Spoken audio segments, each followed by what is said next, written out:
কোন সরকারের পিছনে যদি জনগণ থাকে, দেশবাসী থাকে, তাহলে পরে সেই সরকারের পক্ষে কঠিন স্তর থেকে কঠিনতর সিদ্ধান্ত গ্রহণ করা সম্ভব এবং সেটি কার্যকর করা সম্ভব।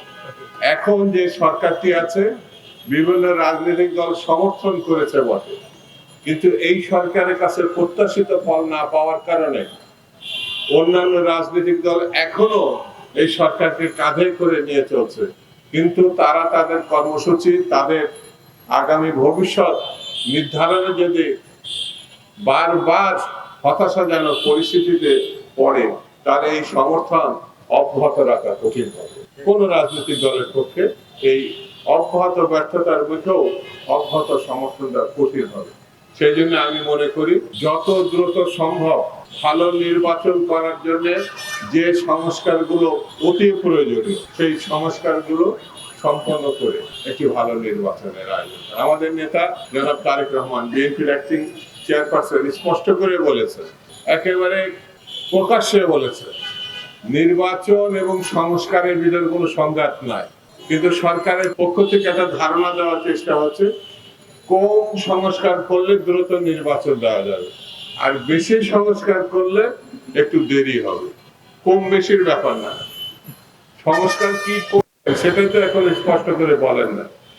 সংস্কার চলমান একটি প্রক্রিয়া, এটি যতদিন পৃথিবী থাকবে, দেশ থাকবে, ততদিন আজকের যে সংস্কারের বিষয়টি কালকে তা পরিবর্তন করার প্রয়োজন দেখা দিতে পারে, অথবা এটা এগিয়ে নেওয়ার জন্য নতুন পদক্ষেপ নেওয়ার প্রয়োজন পড়তে পারে। সেই জন্য সংস্কারের সঙ্গে কোন রাজনৈতিক দলের বিরোধ নাই, সরকারের সঙ্গেও রাজনৈতিক দলের বিরোধ নাই।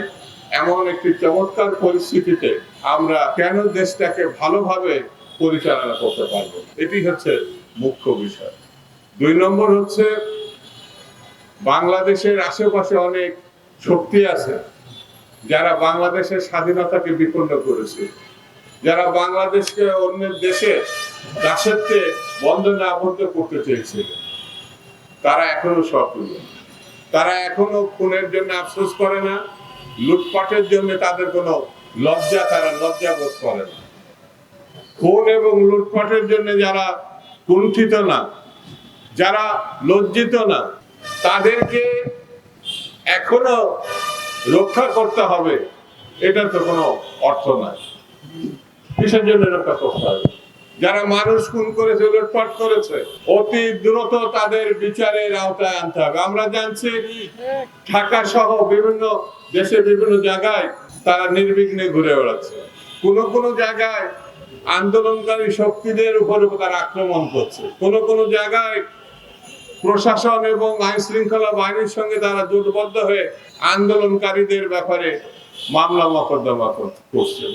এটা চলতে পারে না।